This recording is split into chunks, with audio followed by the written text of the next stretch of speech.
Welcome everyone. Thank you for joining CWRD session on how can we apply lessons learned from CWRD knowledge TAs. Let me set up a stage for this session.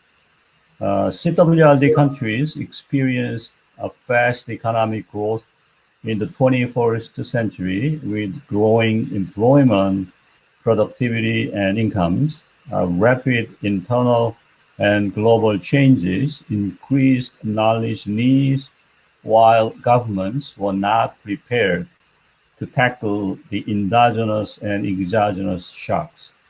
The participants of this session will discuss the CWRD countries' evolving knowledge needs and ADB's response. 5 case studies will be presented in this session. Let me introduce 5 speakers first. Gennady from Kazakhstan Resident Mission, Honey from Regional Cooperation and Operations Coordination Division, Muhammadi from Tajikistan Resident Mission, Diep from Environment, Natural Resources and Agriculture Division, and Asif from Pakistan Resident Mission. Let's get started. 5 speakers will make presentation first, and then we will have Q&A session after that. So first, Gennady from Kazakhstan Resident Mission will present. Let me introduce the second case study first. So Honey from CWRC will present the second case study on supporting knowledge solutions in Central and West Asian countries that provides demand-based and just-in-time knowledge products and services to CWRD countries. It also supports improved data for evidence-based policymaking. With this background, let me turn the floor to Honey, please. Thank you, Minsu. Good morning, good afternoon, good evening, wherever you are. First, let me ask you, how many among you have experienced where you needed to help develop a knowledge solution or produce a knowledge product, but wasn't able to do so because you had no pre-approved budget? Well, that often happens in organizations, including the Asian Development Bank, where money is always a factor. Today, I will share with you lessons learned from Central and West Asia's regional department's Regional Knowledge Technical Assistance Project on supporting knowledge solutions in Central and West Asian countries. To give you a background, our regional TA project provides demand-based and just-in-time knowledge products and services to our DMCs or developing member countries and facilitates knowledge experience exchange between Central and West Asian countries and other countries of interest. Based on needs expressed by the countries, the Technical Assistance Project supports improved data for evidence-based policymaking and assists selected middle-income CWRD countries with innovative, near-term forecasting techniques. For this presentation, I will focus on how the TA's Output 1 is being implemented. The TA's Output 1 is on timely and relevant knowledge solutions delivered to our developing member countries. So this TA has enabled ADB to respond actively to our developing member countries in the Central and West Asia. This is done through providing funding for their unplanned knowledge needs. As we know, not every knowledge solution or need is foreseen and planned. In some cases, the actual costs exceed the budgeted costs, especially during implementation, and there are no other possible fund sources to fill in this gap. This is where our TA comes in. The process is very easy. The countries or developing member countries, through ADB's resident missions or sector divisions, can make a request to us, which we, the technical assistance team, reviews. We have designed a specific template for the proposal and cost estimates. All they need to do is very simple. They just need to fill it up and submit to us.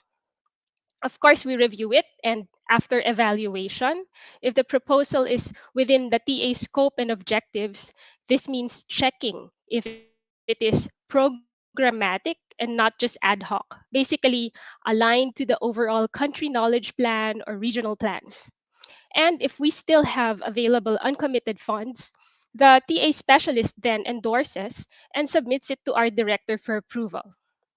After approval, the implementation is led by whoever the requesting officer or specialist from the resident mission or sector divisions in coordination with us. So it's various specialists who lead the specific projects. Can be in any sector that ADB or thematic group that ADB is, supporting. We've had supported consultant contracts, event costs, publication related costs, survey or research studies.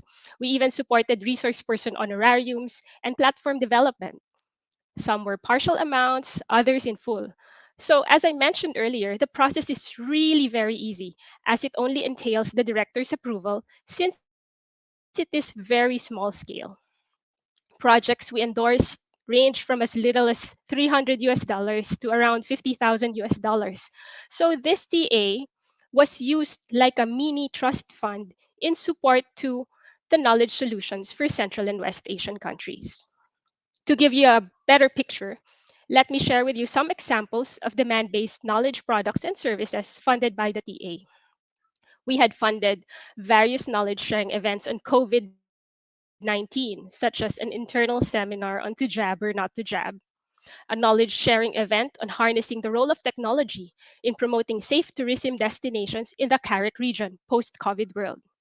We also supported a public knowledge event in partnership with the CARIC Institute on the analysis of public attitude towards COVID 19 vaccination in selected CARIC countries.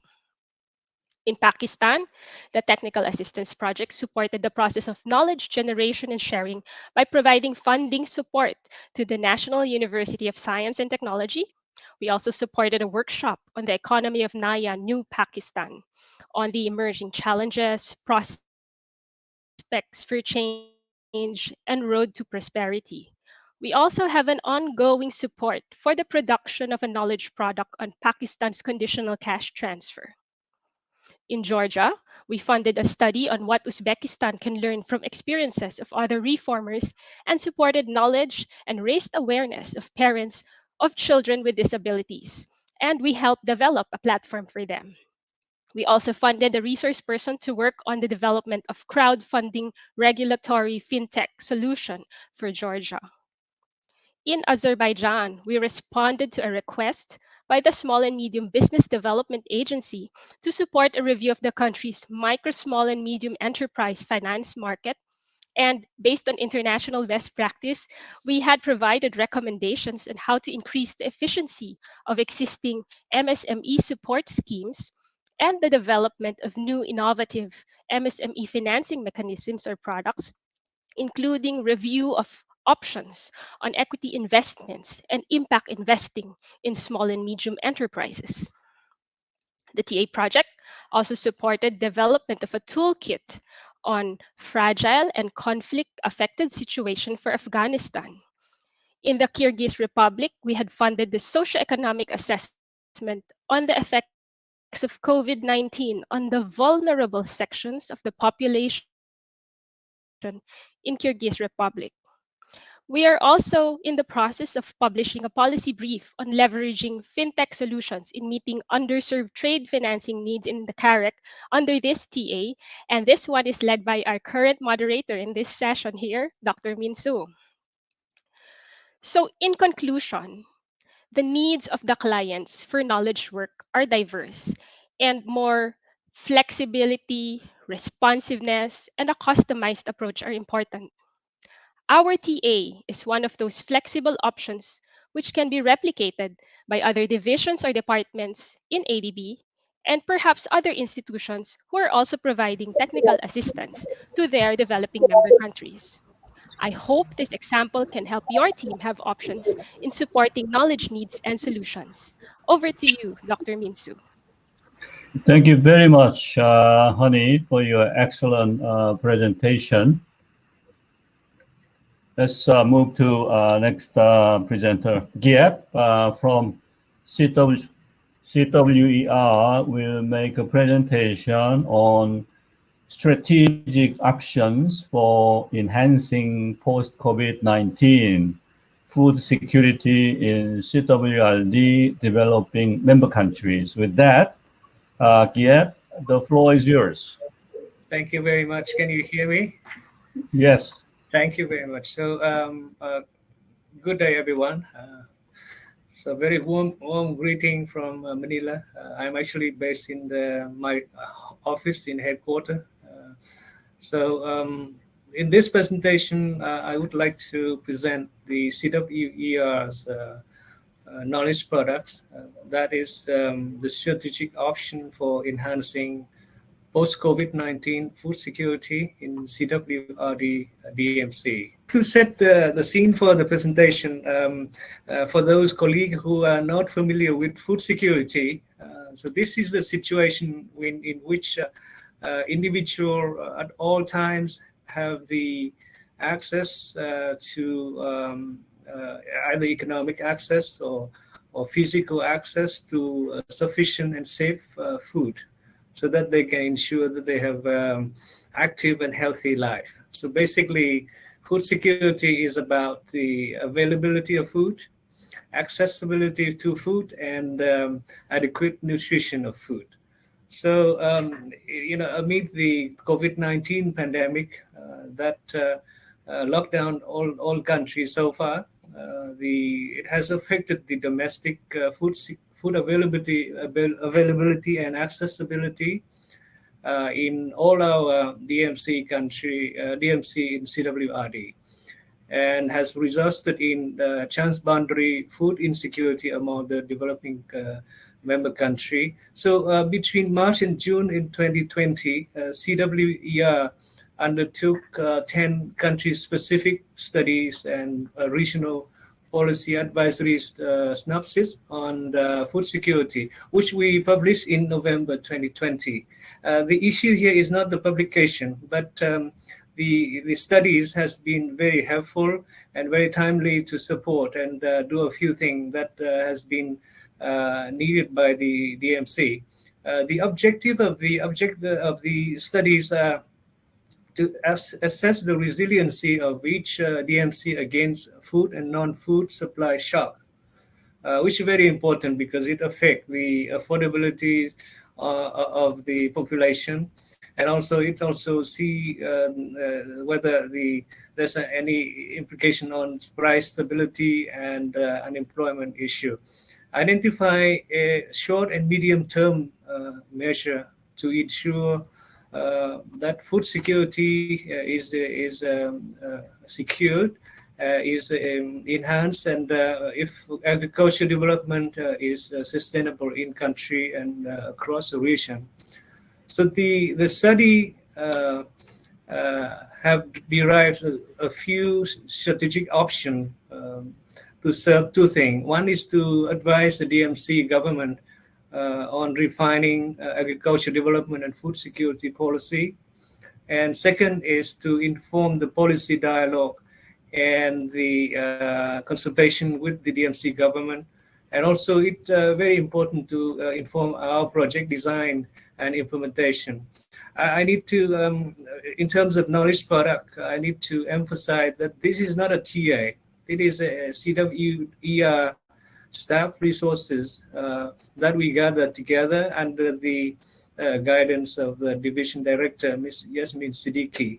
So I think if I have to draw a lesson to learn, I would say that we do not need TA all the time. We need, every one of our staff is a knowledge manager, so we can do anytime. Not just to publish, but we can write anything down that is meaningful and that is helpful, and we can share with our colleague within IDB and with the DMC government.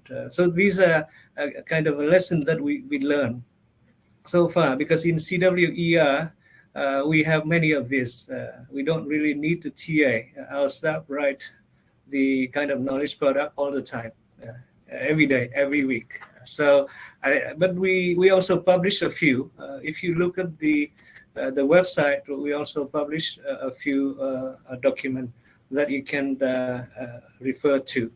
This is among a lot of these that are not funded by TA fund. Our staff practice as a routine. So in terms of the strategic option, I would like to share with you that we gather 6 categories of option to advise the government, the DMC government. One is to enhance the national food reserves and implement the emergency food assistance.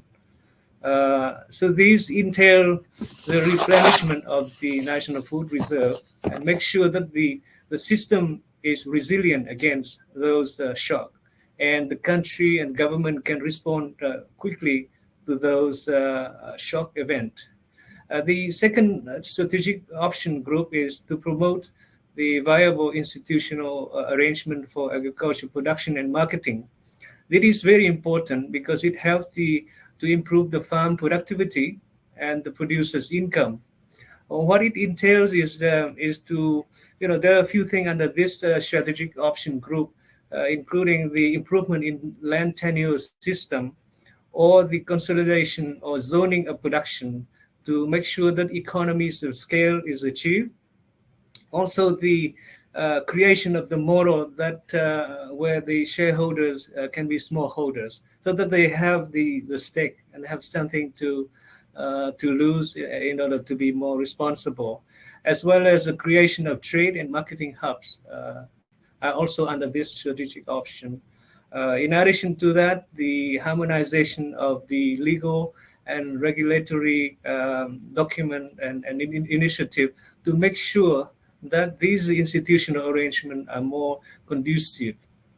The third group is improved productivity growth, including land, water, labor, capital, and particularly the total factor productivity, which is the application of technology to make sure that 1 unit of land, 1 unit of labor, or water or capital can produce more than just the mathematical unit of that. So this is the value addition and the additional residual value addition in that. The fourth group is enhanced marketing and logistic. The expected impact is to make sure that food supply and quality improve, and producer and consumer surpluses increases, and import substitution and export expanded. Now, the marketing and logistics here is very much of an essential part that link the farm to the market and link the farms to the value addition and the premium that the farmers and producers get at the farm gate. So along the value chain, it's very important that the logistic is there to make sure that the cost of delivery is reduced, and the facilitation of export is in place. So we also look at, in this subgroup, we also look at the formulation of the export promotion branding strategy, because in many countries, in each country, they have a kind of signature product to export and to price at a higher level, higher premium. So it's very important that the country has a strategy to have a branding in this area. The next group is improve the system for food safety along the food supply chain, particularly legal, regulatory, and operation related. So in this group, we have also advised the government in terms of product standardization, which is not easy in agriculture. But also one area is to put in the SPS, the sanitary and phytosanitary measure, to make sure that the product is flowing easily, because each country has a different standard. It makes it very difficult. So regional standardization of products has been advised to the government, different government. The last one, but very important, is to enhance capacity of smallholder farmers, because this is where production starts. So it's very important that the farmers have to be incentivized, and they have to have the information that we guided that will guide them in production. So a very important aspect is the ICT, promotion of ICT as an enabler for farmers to get involved into the production and the value chain. So in this, this is at the country level. At the regional level, we also have the correct program, and we participated in the correct program to promote the regional cooperation in trade, in agriculture trade, and also the coordination in water resource management. These are two key areas that we have been working with the correct member countries to promote and make sure that the food security is going to be enhanced. So what we want to take away from here, food security actually require proper strategic planning and a very conducive business environment to incentivize producer and agribusiness firms to voluntarily cooperate and add value. A well-functioning food value chain led by private sector shall increase producer and consumer surpluses simultaneously and therefore reduce fiscal burdens of the government and overall improve the national welfare in the long run. So that is what we should take away, and because food security is a very strategic area of the government. So any government has the purpose, has the objective of feeding the population. So we'll continue. CWER has done a very good job in this, and we'll continue. Thank you very much. Thank you very much, Giep. And we are running out of time, so let's move a little bit faster. The next presenter, I think Gennady came back. Gennady, please go ahead. The floor is yours. Good morning, good afternoon, colleagues. Thank you very much, Minsu. My presentation will appear on the screen. Thank you. I would like to talk about Knowledge and Experience Exchange Program. This program is already 8 years implemented in Kazakhstan since 2013. After signing of Memorandum of Understanding, the program is implemented in the phases. Next slide, please. The program is implemented in the phases. At the moment, we are in the phase 4 of the program, which was launched last year. And I would like to note that the program is co-financed with the government of Kazakhstan on a parity basis, 50-50%. I will in detail explain the workflow, but just right now I would like to mention that the program supports just-in-time and demand-driven knowledge products and capacity development activities at the request of the government. So once we established a program in 2013, in order to adjust the needs and the progress, 3 supplementary agreements were signed with the government. And actually, we are looking forward to sign next year the 4th supplementary agreement in order to launch phase 5 of the program sometime next year. So next slide, please. So that's a snapshot of how the program works. So in the center, you see Keep Coordinating Committee. That's basically decision-making body, which has 2 key counterparts.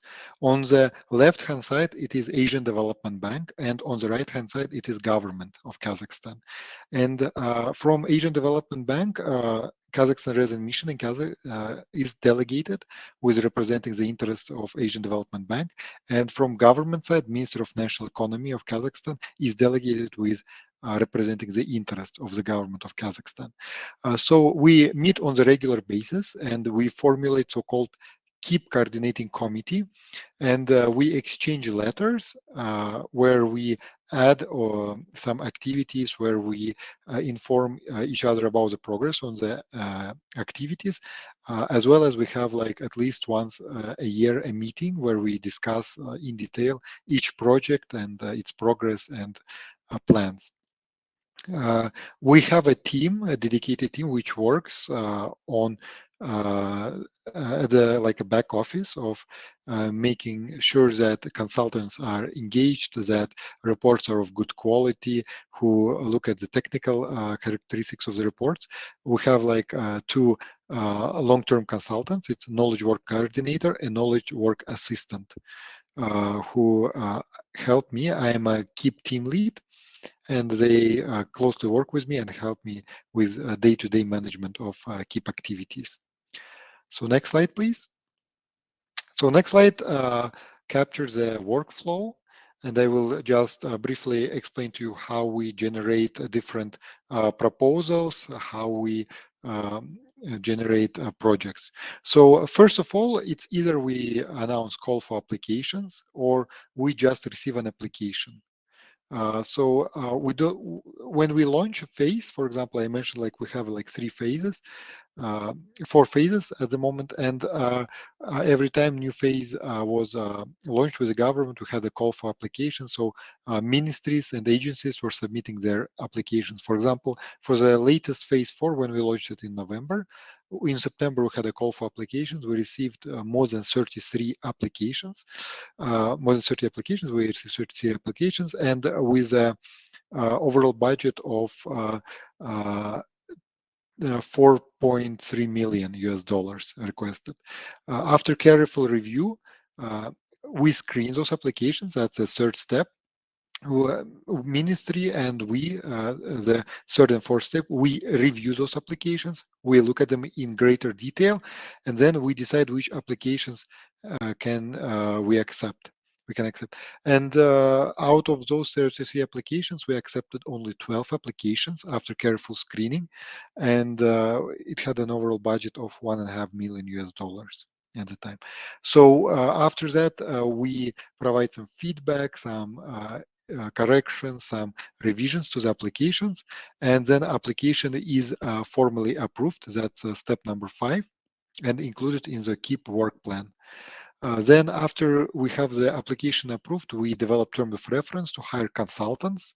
That's what I earlier mentioned. I have like a team, KEEP team, who helps me with that task. And here, one crucial is that because applications are generated by our beneficiaries, it's government ministries and agencies, so they have a first take on developing terms of references because like, they best know what they want. So we allow them to develop the terms of reference, the first draft, but then we closely rework it with them. Then we hire consultants according to our rules and procedures, and we monitor consultants' performance. And we closely coordinate with the beneficiaries about the results, and we close the contracts at the end, and we report on outputs. So next slide, please. So what are the key lessons learned after implementing that program over the past 7 years? So aligning knowledge work with operations, that's a key benefit for ADB, because like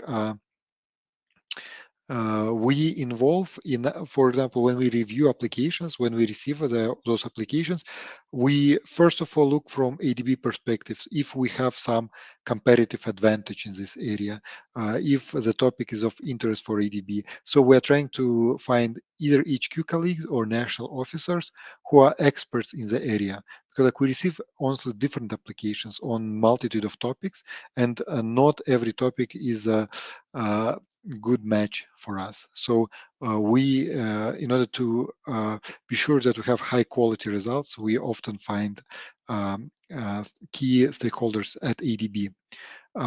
Managing consultants, it's a quite time-consuming activity. We have, like I mentioned, I have a dedicated team. It's a KEEP knowledge work coordinator and knowledge work assistant. Just for your information, as I mentioned, like we approved last year in November like 12 projects. After that, we received more applications. Right now, within KEEP, I have 17 projects going on at the same time, and I have more than 30 consultants reporting to me. So it is enormous workload to meet, discuss with those consultants. It's quite challenging. So day-to-day activities, I often delegate to those long-term consultants who assist me, like knowledge work coordinator and knowledge work assistant. Only those issues which require my attention, where there is some decision-making power involved, those issues are escalated to me, and I interact and engage. But if there's everything goes smoothly, if it's just like implementation of the TOR, what's written TOR, and also just like arranging some meetings, it's all dealt by a knowledge work coordinator and assistant. Uneven quality of applications, I have to note in terms of references. As I mentioned, the applications are submitted by the government agencies and ministries, and they have a first take on developing the TORs. And we see that there's uneven capacity between, for example, central government and especially like presidential administration and other like offices, they have like really good capacity and they produce high quality applications in terms of reference, but some ministries and agencies, they have lower quality applications and they require substantial reworking, substantial revisions. So that's why to assist them, we develop templates for beneficiaries. So when, for example, someone is reaching out to us and says like, oh, within KEEP, we would like to apply for funding, for grant funding, we say like, here is the template for application, here is the template for the terms of references. Please submit them according to the templates. And then it simplifies our work, because like prior to that, we would receive like multitude of differently formatted, differently structured applications in terms of reference, which was painfully difficult to read, make sense, having different sections. So it was challenging. So right now we have like this life hack. And I would like to note also that priorities of the government are rapidly evolving. So we have to actively manage pipeline, and we often receive like a request where government says to us like, oh, we need some result within a month or within 2 months or within a week even. So that's very challenging, taking into consideration ADB procedures where you have to hire consultants through CMS, and only that CMS hiring takes you a month at least. So we have to carefully manage expectations of our counterpart. We have to explain to them our procedures. We have to manage consultants. We have to hire, do everything properly. So we actively manage the pipeline. We actively structure it. So we actively engaged with our stakeholders. So that's it for my presentation. Many thanks for your attention, and I will be happy to discuss the program or respond to your inquiries, questions at the end. Thank you very much. Thank you very much, Gennady, for your excellent presentation. Let me call Muhammadi back on stage from Tajikistan Registered Mission. He will present investment climate reforms. Muhammadi, the floor is yours. Thank you, Dr. Minsood. I hope you can hear me this time. Yes, we can hear you. Greetings from Tajikistan, dear colleagues, esteemed guests. I would like to share with you experience how a TA initially processed by HQ can be successfully completed and completed by resident mission. And through that, I want to inform that we at TGRM stand ready to provide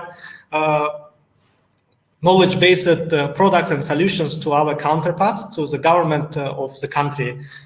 So before I will inform about our success story, I wanted to provide some background information, particularly that the TA amount was $1.6 million, and as I mentioned, it was initially processed by our colleagues from HQ, and in 2017 delegated to Tajikistan Resident Mission. Also, the focus of the TA was to do some preparatory work related with 2 budget support programs that we successfully delivered. But while in TGRM, we found that there's unutilized amount, which amount was more than half of the project of the TA's amount. And we had from the one side requests from different ministries and agencies, and from the other side we had to cope with the TA scope. And that's why selectivity or selected approach was applied by our team in handling the TA. So initially, as I mentioned, if we go to the next slide, here are the main areas where we worked successfully with the Central Bank of Tajikistan in 2017, in 2018, and so on. But the rationale for our engagement with the National Bank of Tajikistan was that back in 2016, Tajikistan's economy faced a severe banking crisis, and that financial sector regulator, which is the National Bank of Tajikistan, they wanted to set up so-called 3 lines of defense, and thus to cope with repercussions of the financial crisis that the country suffered from. So they approached us saying that we need expertise in these areas which are indicated in my slide. Also, these areas were not in the initial scope of the TA, but we did realize that you cannot achieve stable or attractive investment climate unless you have a stable financial system in the country. That's why we had to accommodate such request of the National Bank of Tajikistan. And the interesting thing is that during cooperation with the National Bank of Tajikistan, my external training at IMF Regional Training Center in Singapore on the ADB's external training program was extremely useful. And the example is that on macroprudential regulation, National Bank of Tajikistan, they were particularly interested in learning from the experience of the Monetary Authority of Singapore. But they didn't have a contact, they didn't have opportunity to bring expertise from this esteemed financial sector regulator.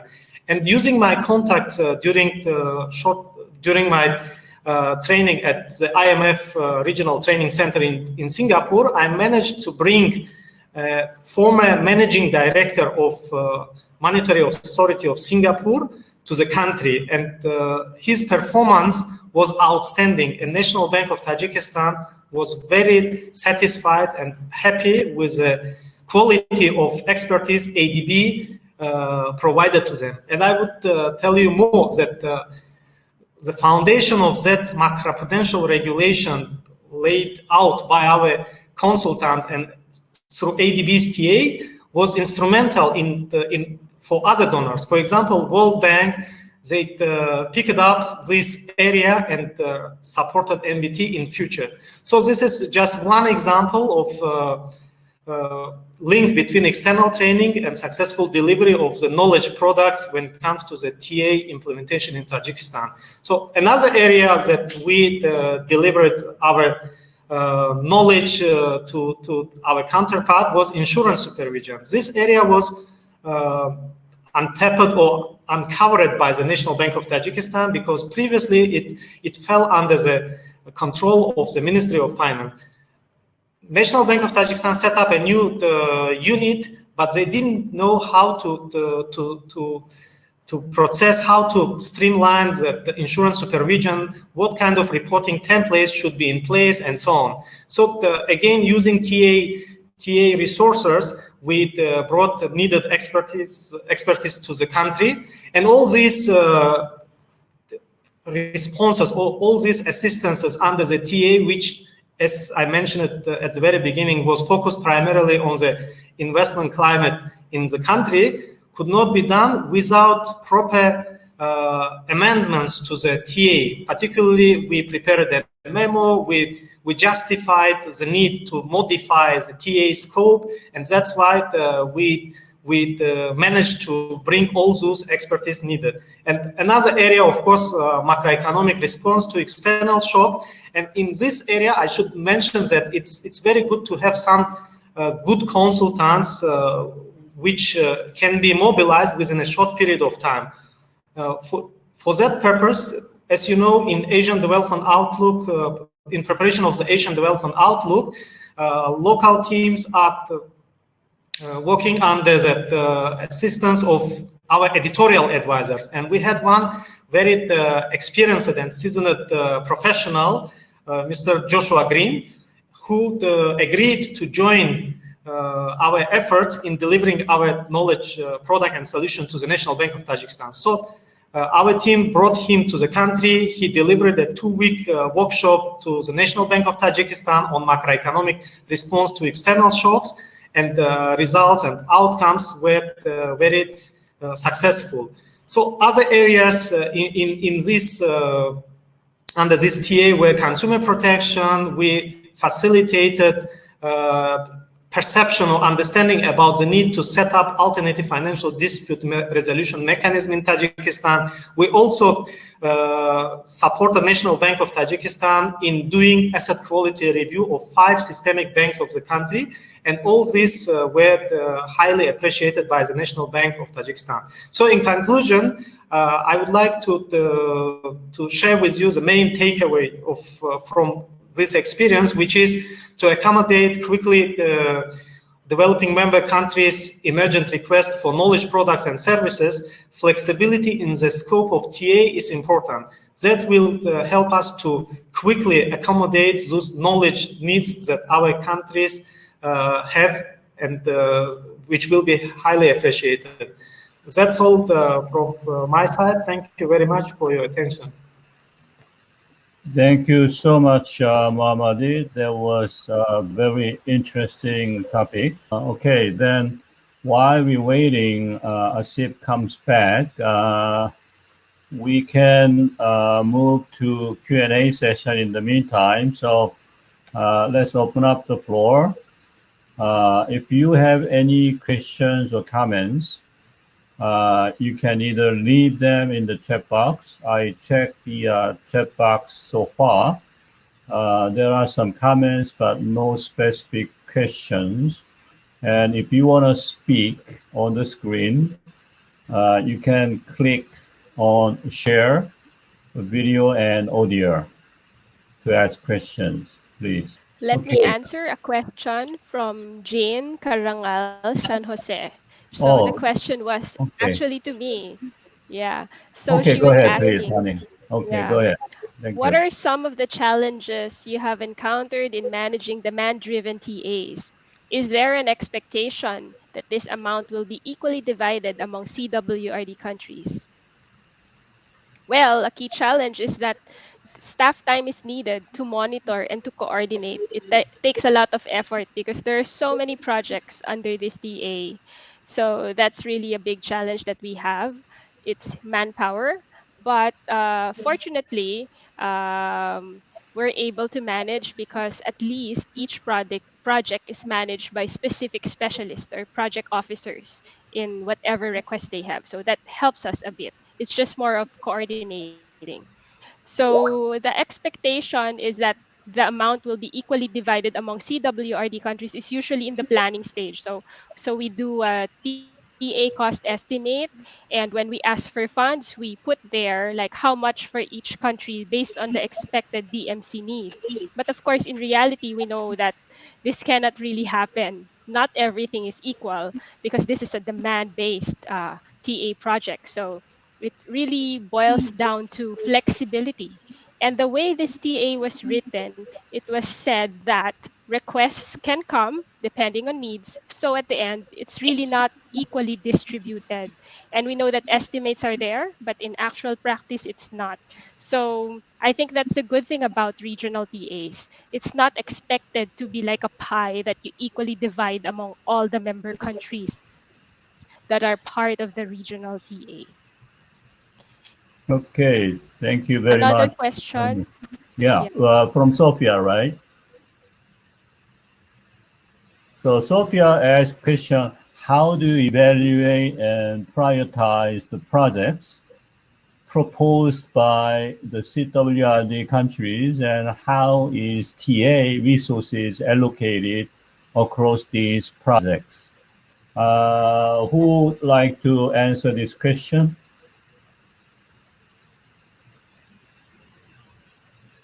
I think that's also addressed to my presentation to me. Okay, so basically, for the specific TA, the specific TA I presented, it was written in line with Strategy 2030, which emphasizes ADB as a role as a key knowledge provider, where ADB works closely with DMCs in identifying their needs and providing relevant knowledge solutions, right? So the proposals that we have here will be based on, we evaluate it based on the expected contribution to filling knowledge gaps identified in the country knowledge plans, and of course, availability of funding. This is on a first come, first served basis. There must be an explicit need expressed by the developing member country through our resident missions or sector divisions. And that is where they submit to us their proposal based on the template that we provide. They provide brief description, the general information, a simplified design and monitoring framework, and of course, the budget cost estimate. So that's the basis for our evaluation. Thank you very much, Honey. And I think Tamar asked a quite sensitive question about Afghanistan. She said, I have a question about Afghanistan. What is the fate of ADB TAs there? At this moment, I have to be careful what I have to say to this question because we are still discussing. At this moment, we are not doing any TAs on Afghanistan. I think that's all I can say at this moment. And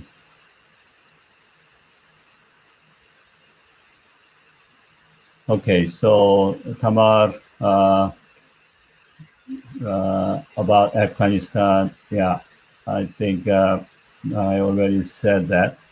Is there any questions from comments from audience? Let me ask one question to Mamadi. I think that was very interesting presentation. What challenges did you face in delivering knowledge solutions to the country in specific?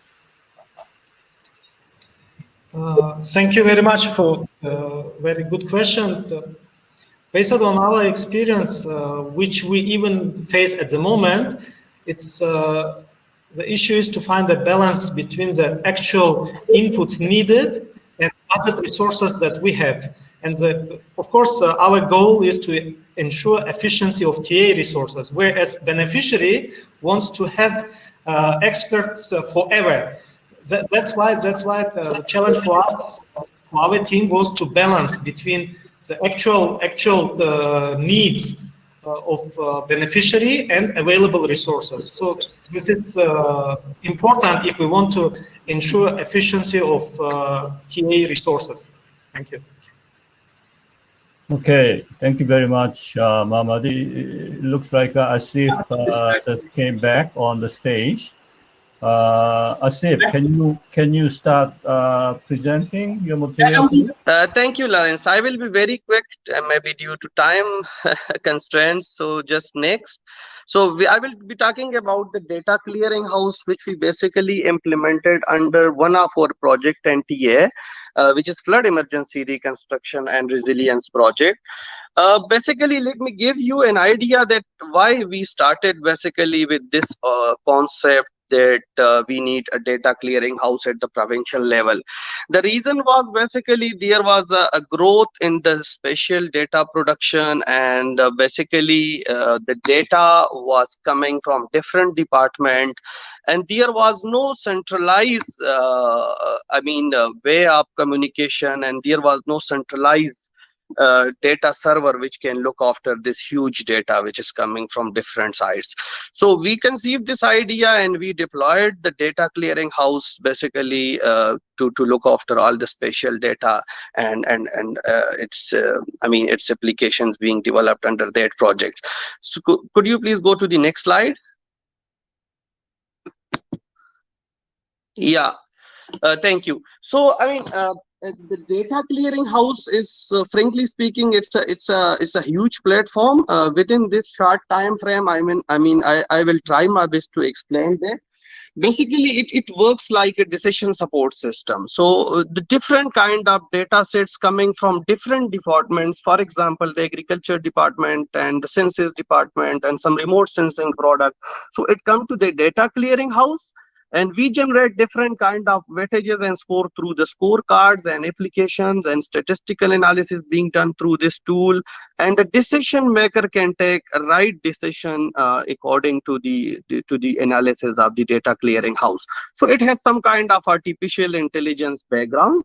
It can provide you the data in shape of tabular data, the graphs and maps. Also, it gives you certain scenarios-based module. So it's basically the overall architecture of this data clearing house. Could you please go next?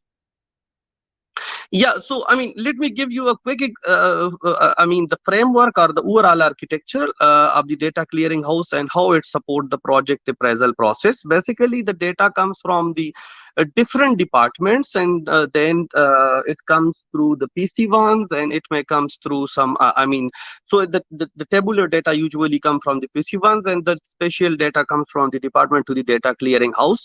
The data clearing house supports through the framework the annual development plans preparation, and then it helps the concerned sectors and concerned units to monitor the project. Also, it helps to evaluate the projects. And at the end of the day, it basically it store all the information in our online server that can be accessed by the any department or any anyone can access this within the province using a security protocol. So this is the overall architecture of the data clearing house we developed within that project. Next, please. Yeah. So let me give you a very lesson learned of this activity. I mean, the next slide is basically. Can you show the next slide, please? This is the last slide, Asif. Oh, sorry. I think there is. The last slide being missed. Maybe some an updated presentation which is in my computer. But let me explain. There are. Whenever we implement such kind of project, we should consider that we should plan for the institutional encourage. We should plan for the sustainability and future operations. We should plan for the capacity building of the relevant department. So our main key takeaway of this implementing this data clearing house is while we do any kind of innovative knowledge solution deployment within the government, we should basically take care of that. We should plan a strategic plan, and the plan should focus on the operation and maintenance and institutional encourage and home. Also, it support the capacity building, and it's also support the scalability option, because if we don't think about the scalability, it will impact the whole future of the deployment. So our key takeaway is we should basically focus all these aspects, especially the institutional encourage and the future scalability option. For example, in this case, we are working to scale up this within the smart city component, which we are deploying under another project. So that's all. Thank you. If someone have very specific question, kindly let me know. Over to you, Dr. Minso. Thank you very much, Asif. Excellent presentation. It's good to that we had you back on the stage at the final moment. Let me make sure is Ayato from SPD in our session for your comments. Thank you very much for all the presentations. Yes, I know we're kind of running out of time, so I'll just be very quick on Gennadi's presentation on the KEEP TA. So one thing that I would like to highlight is that for this TA, it's the cost is shared between ADB and the Kazakhstan government, which is very unique in terms of the TAs implemented by the ADB, because most TAs, if not all, are done on a grant basis. Now, I'd like to sort of give you, the audience and our ADB colleagues a kind of sneak peek on the kind of the directions that we are moving towards.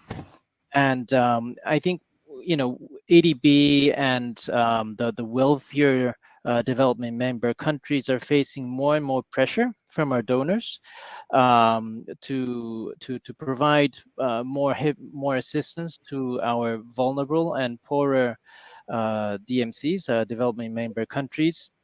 And I think the direction is that some of the more wealthier countries would be asked to share some of these TA costs.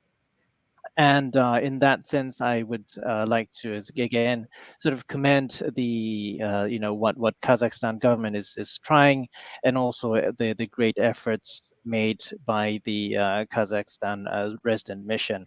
So this is not something that's going to happen overnight, but gradually, I think we will see, we'll start to probably see more and more of these cost sharing and TA costs being shouldered by the DMCs.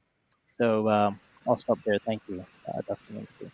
Okay, thank you very much, Hayato. Please allow me to take a little few more minutes because we have two questions to Asif. The first question is from Janina. Did a data clearinghouse succeed in harmonizing disparate information system, and is it using an open source platform or bespoke? Asif, can you answer this question, please? Yeah, it's a very relevant question. Basically, yeah, it's an open source platform we developed on GeoNode base, and basically, it's a harmonized one. Yes, it's harmonized. It's associated with some of the key sources as well. For example, the PBS servers. So it's a live data platform. For example, if the data entered by a certain department in their offices, so it basically transferred to the central data warehouse through cloud basis. So it's already being a very harmonized system. And for the future scalability, we are working a little bit on this in our urban project as well. Basically, just to harmonize this with our smart city command and control center, so all the data could also be linked to that server. For example, it will be a centralized entity within the province, so which can look after all around if there is any special data involved. I hope I clarified. Okay, that's good, Asif. Here is the second question. Good presentation. Please tell us briefly how Pakistan Register Mission facilitates coordination with other development partners on this effort. Please answer this, reply these comments, please. Yeah, basically we developed this in a project which is, with the provincial level. So, and it's a very centralized entity called PND. So PND is the centralized entity basically which look after all the donor funded activities. So in that sense, we didn't consulted at that time rightly with the other partners, but PND can consult with the other partner that this is the system which is being developed. For example, yes, we consulted in that time. There was a program called Smart Monitoring and Development, Smart Monitoring Digital Program, which we basically incorporated and enrolled to this data clearing house. So now the data is syncing between that project, which is a World Bank funded project. And again, we funded another activity called Multi-Hazard Vulnerability and Risk Assessment in the PDMA. So again, that data is also synced to this system. So yes, we considered partly with the development partners, and in future we can do consultation with the partner to utilize this centralized platform for any future avenues. Thank you. Thank you very much, Asif. I think it's time to wrap it up this session. Let me do the closing remarks. This knowledge management workshop session is designed to provide a knowledge support for the public institutions in CWRD developing member countries, which includes the policy analysis, formulation, and implementation. CWRD technical assistant team had closely collaborated with the policymakers in CWRD DMCs, and the team aims to provide in-depth and comprehensive support for evidence-based policymaking, and also support the just-in-time delivery of knowledge solutions for DMC's economic growth and socio-economic development. I trust this workshop session provide demand-based support to the policymakers based on the identified needs and gaps for evidence-based policymaking. Moreover, it will support implementing the new ADB Knowledge Management Action Plan roadmap so that ADB will become a knowledge solutions bank. Thank you all presenters and panelists for your excellent presentation and insightful comments. And thank you all for joining this workshop session. I sincerely hope that you found this session informative and insightful. Thank you so much. Bye now.